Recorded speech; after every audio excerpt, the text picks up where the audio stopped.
The following spring would bring some big changes for Leanne and I both in regards to our horses. Lynn, the Arabian mare, foaled a beautiful little bay filly that we named Misty Morning. Shadow was now 1 year old. Chad was still a little scrawny boy and would sit on him already. Lynn was not ridden while she had a foal outside. We enjoyed the babies and played with them when we weren't out riding. I was going to turn 13. I had been saving my calf money now for 3 years and had a nice amount saved in the bank. I wanted another larger horse that was capable of chasing calves and furthering my riding experience. Lynn, the broodmare, was not going to be that horse. My dad had his rancher friend out near Maple Creek that knew of some folks that raised and trained some great horses.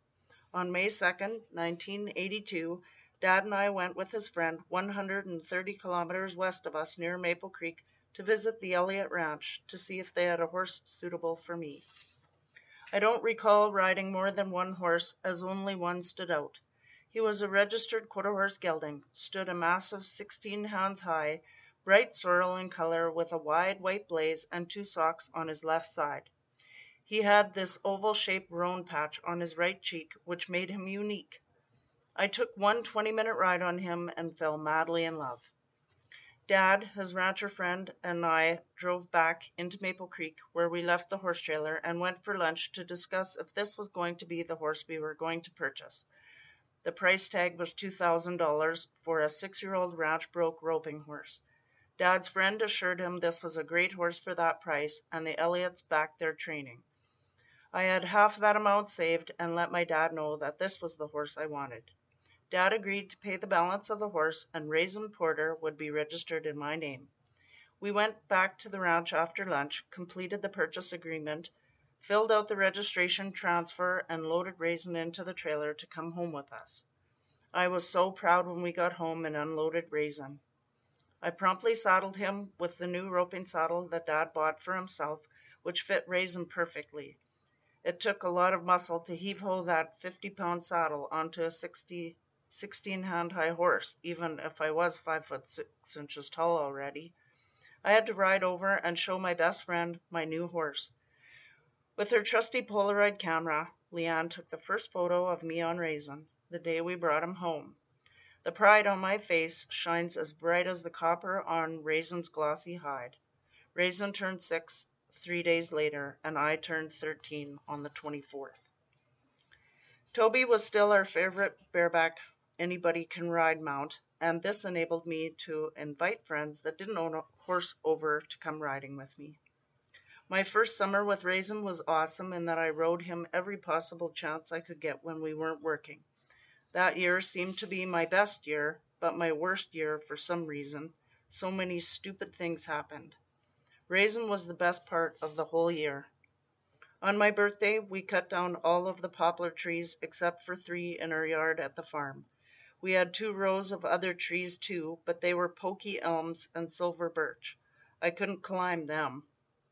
The poplars had some sort of blight, and along with that went my favorite climbing tree, the only tree I could climb all the way to the top and see the road to town over the Quonset. I could pretend I was a bird away from the hassle of what was going on in the yard. It was peaceful, and I loved to sit up there and just observe my surroundings when I wasn't riding. Now it was gone, never to be climbed again. I cried over that tree by myself, where no one could see me. Mom and Dad had shown us kids how to drive the 1976 Burgundy Chev half-ton, the standard with the strong arm steering, the same one we used to go get Toby. It was the farm truck and was Mom's vehicle to drive at the time. The day we cut the trees down, Dad had set Chad up in the truck, and for some reason he was driving it in first gear around the circle drive in the yard, picking up garbage or some such thing while we were cutting the branches off of the trees and cutting logs to stack in the woodshed. Chad would have been around 9 at the time, and still a skinny whip of a boy. We were out behind the garage cutting up and stacking logs when Chad suddenly appeared beside my mom. This reminded Dad that it was lunchtime, and perhaps we should go in and eat a sandwich before we finished cutting up the rest of the trees. It's an all-day procedure to cut up more than 20 trees. As we walked around the back of the garage towards the house, Mum looked down at Chad, and Dad said a string of bad words.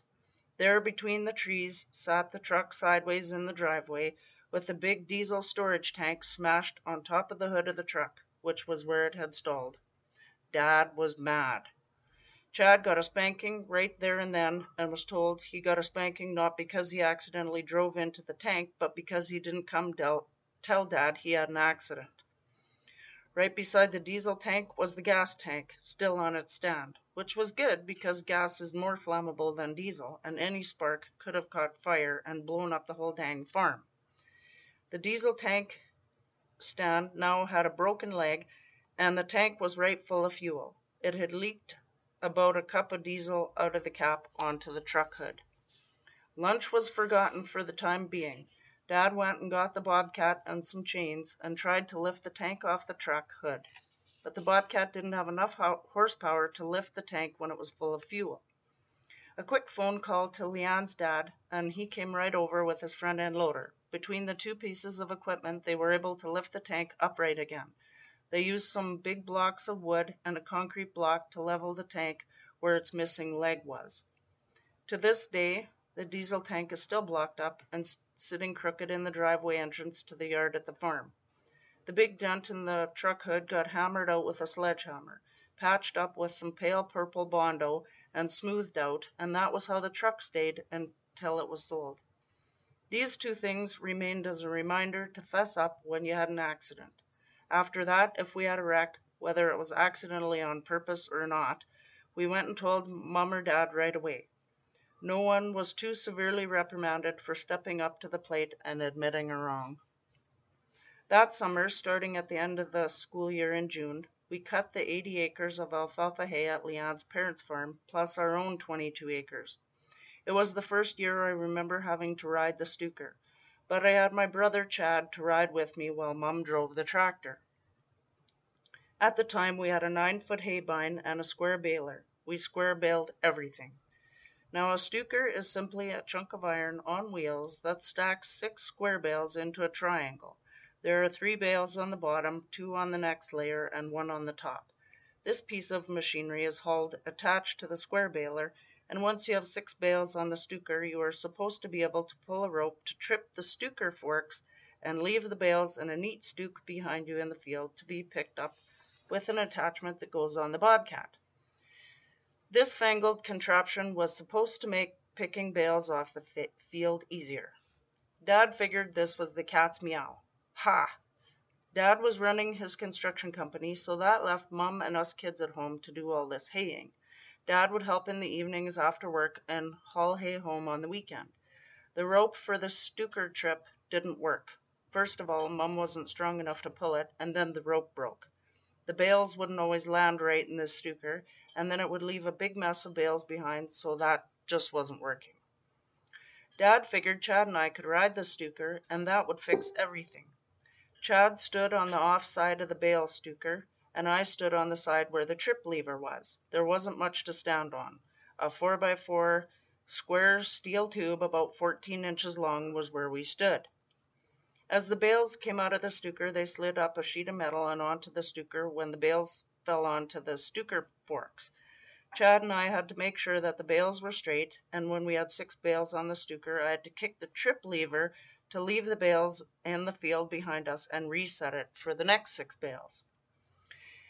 Now, if you have ever baled on a prairie field, you will know that it is extremely rough terrain because of all the gopher holes. And the longer the equipment or trailer, the bumpier the ride if you are on the end of it, right? The Stuker is towed behind the baler, which is behind the tractor. It is light when it's empty and heavy when it's full. This resulted in an extremely hair-raising ride. I don't know how someone, me or Chad that is, didn't get seriously hurt riding that contraption, but we survived the Stuker.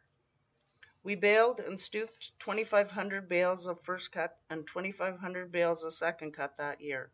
Haying is a dusty, dirty job, and we looked it by the end of a long day of riding the Stuker. It seemed the only thing I had to look forward to during haying season was my horses. Raisin and Toby loved me no matter how dirty I was.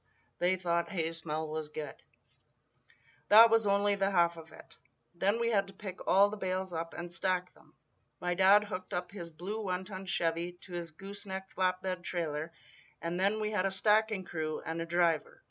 Ross was working for my dad at the time, so he came and helped haul bales, and when Dad got the bright idea to hire a friend's son, who was 17, and his buddy to come and help us so they could earn some extra money. The two 17-year-olds were city boys. Mom was the driver out in the field, and I was stuck on the trailer stacking with the guys. Chad was too little to even move a bale. My dad had this thing about making the bales weigh an average of 80 pounds each. That varied though, and oftentimes there would be bales that weighed over 100 pounds. You always knew when you had your hands on one of those bales, because once you had your hands on the strings and tried to lift it, it was like the bale pulled you to the ground. Then you would have to regroup and put your full weight into the bale in order to move it. Dad would drive the Bobcat and pick the stooks up, lift the bales onto the trailer, and then it was our job to stack the bales on the trailer.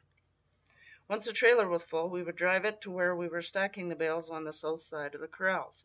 Mom and Dad would help as the bales had to be hand-bombed off the trailer, and the other half of us would have to stack the bales in the bale stack. There were many trailer loads of hay because we could only stack about 250 bales on a load. It seemed to me that it was always the hottest days without a breath of wind that we would be hauling hay. We were unloading and stacking one of the last loads of hay. It was now late afternoon, and everyone was feeling the weight of each bale as we stacked them. Up until now, the two 17-year-old boys worked their butts off because they were not going to be outworked by a woman, my mom, and a 13-year-old girl. But they got tired and started complaining about the weight of the bales. Without missing a beat, he tossed another bale to the boys. My dad said, "The bales aren't heavy until Sarah's feet come off the ground." My mom just glared at my dad. This is one of my long list of dadisms, phrases my dad just comes up with off the top of his head that are used again and again, not only by him, but also by the rest of the family as well. I gotta love my dad. It was near supper time before we finished hauling bales for the day, and we all got to sit down and drink a well-deserved cold beer, even me. We would do this whole scene again for the second cut of hay later in the summer. After the hay was all put up, I had free time again to ride for hours. It was my existence in those days. Summer always seemed so short, and that doesn't change much as the years go by. Now, summer would not be summer without additional adventures to make it interesting. At the local fair that year, we all went and watched the rodeo. Now, my dad is a social fellow and ran into this young local cowboy that rode bareback bronc. He informed my dad that this year they were holding the Little Britches Rodeo in town here at the same time as the Pro Rodeo. This is a rodeo for kids up to age 16. It was to be early that evening.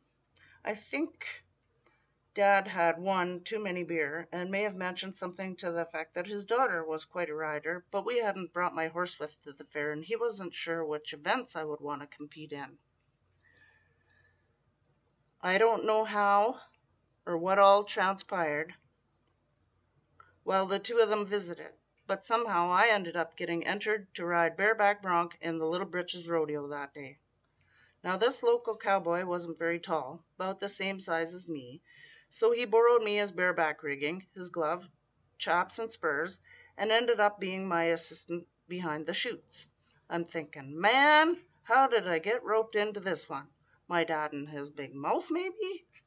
So there I am, standing behind the bucking chutes, bucking chaps on, my cowboy hat, a leather glove specifically designed to be velcroed to my hand so it won't come off, and some cowboy I don't know telling me I need rosin on my glove so it sticks to the bareback rigging, and how I'm supposed to sit right up close behind the rigging and settle down on the horse. And if I remember to bring my knees back toward me and roll the spurs up the horse's shoulders so he bucks harder. Say what? So then he proceeds to grab the bareback rigging, sits down on the ground, and jams it between his legs to show me how close I have to sit to it when it's on the horse, leans back and gets to kicking his legs wildly about to show me the motion of the spurring action. Oh yeah, I want to be a cowboy. Not. At the time I was not laughing, but I was about to climb on my first bronc at a rodeo in front of a huge crowd of people that I may or may not know, and I was so going to bite it. Now, remembering that moment sends me into fits of hysterical laughter. I did suck it up that evening and bolt myself to the back of a bucking bronc to prove a point to who I'm still not sure, and I rode that bronc for a whole 4 seconds, half the time that was required for rodeo. I won 4th place out of 7 riders. I was the only girl to ride a bronc that day, and I won a whopping $7.40. I have no idea what my score was, and it no longer matters. It was an experience I survived and got to tell my son about. I went on to ride broncs and barrel race raisin at a few more Little Britches rodeos until I was 16. I rode at Val Marie, East End, and Wood Mountain. Those were the ones I recall. I managed to survive all bronc rides for a total of 6 broncs that I climbed onto on purpose without serious damage to myself. I am not a bronc rider. My bronc riding days were over. I gained a new respect for horses, and they are not all created equal. I don't recall all of the different horses that Leanne owned or the time frame in which she owned them, but a few of her horses stand out in my memory. I remember Leanne had a little buckskin pony mare named Sandy for a few years, and she had this crazy blood bay Arabian mare named May for little more than 1 summer. By this time, Leanne's parents had built a little cabin on the other side of the creek, and a barn was also built there. Trees were planted in their yard, and new corrals for Leanne's horses too.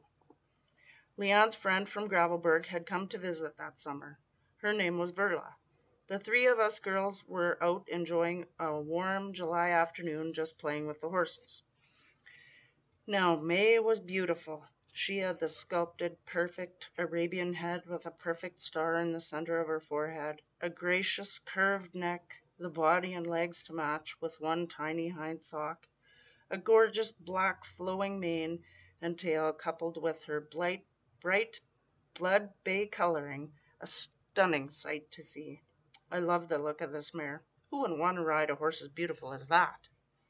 I was brave and a little crazy after my bareback bronc riding episode, so I decided to ride May bareback. Leanne and I were pretty cool about letting each other ride our horses. I took May out around the yard, and this mare was a little hot. Well, that might be an understatement. She was a lot hot. All was going well as I rode the mare down toward the low-level crossing at the creek until I turned her around to ride back to the corrals at Leanne's barn. She started off at a slow lope and progressed rapidly to a full-blown gallop, straight for the corral gate. It was all I could do to stay on her, let alone try to bring her to a stop. I was preparing myself for May to make an abrupt halt when she reached the gate without me having to pull on the reins. But this was not to be. Miss Haughty May blew the closed metal gate, bending the gate into a perfect V, breaking it free of the chain and lifting it off its hinges as she hit it with her full body weight and tremendous speed, sending us both tumbling to the ground. The gate swung high and wide, and we were not entangled in it. Leanne and Verla were standing in the corrals with the other horses, watching this whole horror unfold right before their eyes. We were just in our early teens. What the heck would Mom say if a horse or one of us got seriously injured? Somehow, I was unhurt, just a little shook up with the wind knocked clear out of my sails. It took a few seconds for me to catch my breath, and I sat up, watched May roll up and trot off as if nothing had happened, and then burst out laughing. Leanne and Verla thought I was crying and ran over to see if I was okay, but upon seeing me laughing, sighed with relief. They demanded to know why I was laughing. That was not funny. I just told them that Leanne's dad was going to be some mad about the gate, but I was sure happy to be alive, and that I really thought the horse would stop for the gate. I was covered in a layer of dust, but that was all the damage to me. The 3 of us checked May over, and there was not a mark on her. She acted as though nothing unusual had taken place. We concluded that she should not be ridden bareback, but rather with the safety of a saddle until her stopping was under control. I was still too inexperienced to know what about an emergency stop under those circumstances. We went and told Leanne's dad about the gate, and he wasn't as mad as we thought he would be. He was just glad I wasn't hurt and replaced the gate later that week. I never rode May again, and Verla later bought her from Leanne, and that was the last I saw of her. But I will never forget the wild ride on May, the beautiful Blood Bay Arabian. That fall, Leanne's dad bought her a show horse. Hank was a horse I will remember, even though he wasn't mine. For starters, Leanne wanted to show him off, but I couldn't blame her. Her barn was complete by now with 3 huge manufactured box stalls and a lovely room just for tack. The barn was insulated and had heat in the front part with a table and a few chairs for sitting and visiting. The first time I saw Hank, he was green. I laugh now, but that was my first thought of him. Hank was covered with a large winter blanket and hood that was green. All I saw was his eyes, ears, and muzzle as he stood there in his large box stall. I commented to Leanne that he was green, and she just laughed. We were silly like that back then. So I got the lowdown from Leanne on Hank. He was a registered quarter horse gelding, 15 3 hands high. No wonder he looked huge. He was. Hank was a champion show horse, and Leanne was going to show him in quarter horse shows. He already had a show record a mile long, and his purchase price was $10,000. Hank was shown in halter, Western Pleasure, English Pleasure, reining, and barrels. He was an all-around show horse. By now, I was anxious to see this horse without his blanket on. I had never heard of such an expensive horse in my life. The hood came off first. Wow! Hank was a red roan. He was the first red roan I ever saw, and by far the handsomest one. The blanket came off too. He was so glossy with a summer coat, even though it was late fall. He was a stunning sight to see with his blazed face and 4 white socks and that beautiful pink coat. Hank was pink. I was allowed to ride Hank only a handful of times in the big outdoor arena at Leanne's farm. He was a push-button show horse, and Leanne taught me how to ride him, as she had been taking riding lessons for showing. We rode Raisin and Hank many hours in Leanne's outdoor arena. I learned so much from Leanne and Hank, and practiced it on Raisin as we continued to ride nearly every day that we could, weather permitting. I was still more of a cowboy with my ranch horse, and only showed Raisin once during the following summer. Leanne and Hank showed extensively the next year, and went on to Junior Quarter Horse Congress in Toronto, Ontario the next fall, and brought home a trunk full of ribbons.